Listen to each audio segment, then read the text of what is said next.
जैसे कहते हैं ना वित्तीय स्वाधीनता, ठीक है ना। तो हर क्षेत्र में जो है स्वाधीनता का अलग अलग वो, ठीक है ना।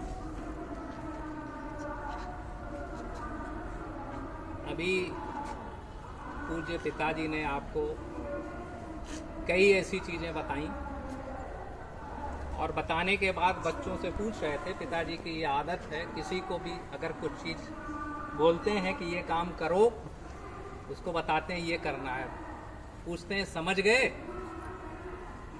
तो वो कहता हाँ समझ गए। उसके बाद फिर पूछते हैं क्या समझे, तो जैसे अभी आप लोगों को बता रहे थे कि पहला ये, दूसरा ये, तीसरा ये, चौथा ये, तो आप सुनते गए लेकिन स्मरण में नहीं रखा आपने, पूछ लिया पहला क्या था। तो ये टीचर का भी, ये अध्यापक का भी ये होना चाहिए कि वो पढ़ाता जाए लेकिन ये भी देखे कि बच्चे ग्रैस्प कर रहे हैं कि नहीं कर रहे हैं। और जो भी चीजें हैं वो सीरियल से, जैसे जब आप स्वस्थ होंगे तभी स्वावलंबी बनेंगे, तो स्वावलंबी पहले नहीं आएगा, ठीक है ना।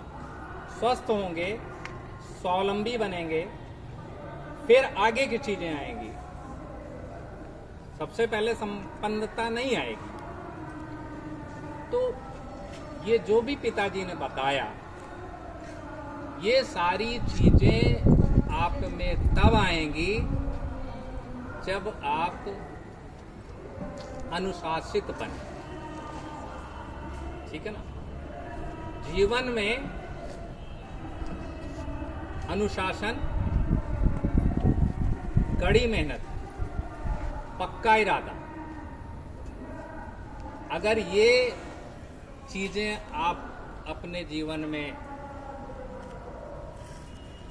इन चीजों का ध्यान रखते हैं, तभी आप जो भी पिताजी ने बताया वो चारों चीजें तभी आपको मिल पाएंगी।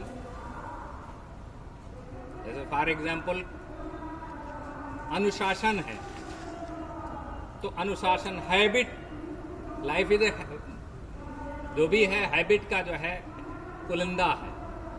तो अब आप जैसी हैबिट अपनी डाल लेंगे, अगर सुबह आप 5 बजे उठने की हैबिट डाल लेंगे तो ऑब्वियसली आपका दिन बहुत बड़ा होगा। yes. और जो 8 बजे 9 बजे सो के उठते हैं उनके लिए दिन बहुत छोटा है, ठीक है। तो एक तो अपनी हैबिट बेहतर करें, प्लस अनुशासन, समय, अनुशासन। सबसे पहले आप समय का वो कि आपको विद्यालय अगर 10 बजे आना है और आप 10:30 बजे आ रहे हैं, तो अगर आप समय का अनुपालन नहीं करेंगे तो जीवन में आपको सक्सेस मिलना बहुत मुश्किल होगा, ठीक है ना। कभी ट्रेन लेट हो जाएगी तो आपको मिल जाएगी, लेकिन अगर ट्रेन लेट नहीं है, समय से है, आप लेट हैं तो आपकी ट्रेन छूट। तो जीवन का भी यही है, अगर आप समय का अनुपालन करेंगे तो आपकी जीवन की ट्रेन जो है द्रुतगति से चलती रहेगी। yes, sir. लेकिन ये कि अगर आप समय का अनुपालन नहीं करेंगे तो आपकी ट्रेन भी छूटेगी, फ्लाइट भी छूटेगी, कभी आपके एग्जाम छूटेंगे, कभी आपके जो है। तो समय का सबसे, आज आपको जो सबसे बड़ी चीज अपने उसमें जीवन में डालनी है कि समय का जो है आप हर उस पे, अगर समय का आप वो करेंगे तो समय भी आपका जो है आपकी केयर करेगा, ठीक है ना। तो एक तो हो गया कि ये समय, अनुशासन, और दूसरा कड़ी मेहनत, ठीक है ना। आप मेहनत करेंगे तो आपको सफलता जरूर मिलेगी। कभी कभार सफलता नहीं मिलती है तो उससे आपको डिप्रेशन में नहीं जाना चाहिए। आपको आजकल बच्चों को सबसे दिक्कत ये हो रही है, वो डिप्रेशन में जा रहे हैं। परीक्षा दिया, पता लगा कि आपके अच्छे नंबर नहीं आए, तो कहते ये हैं कि असफलता जो है सिर्फ ये सिद्ध करती है कि सफलता का प्रयास पूरे मन से नहीं किया गया। आप पूरे मन से करेंगे, सफलता जरूर मिलेगी। नहीं मिल रही इसका मतलब कहीं कमी, और दूसरा ये भी, अगर असफल होते हैं तो ईश्वर आपको मौका देता है और बेहतर करने का। ठीक है ना?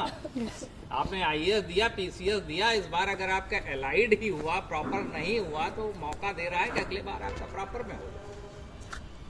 ठीक है ना?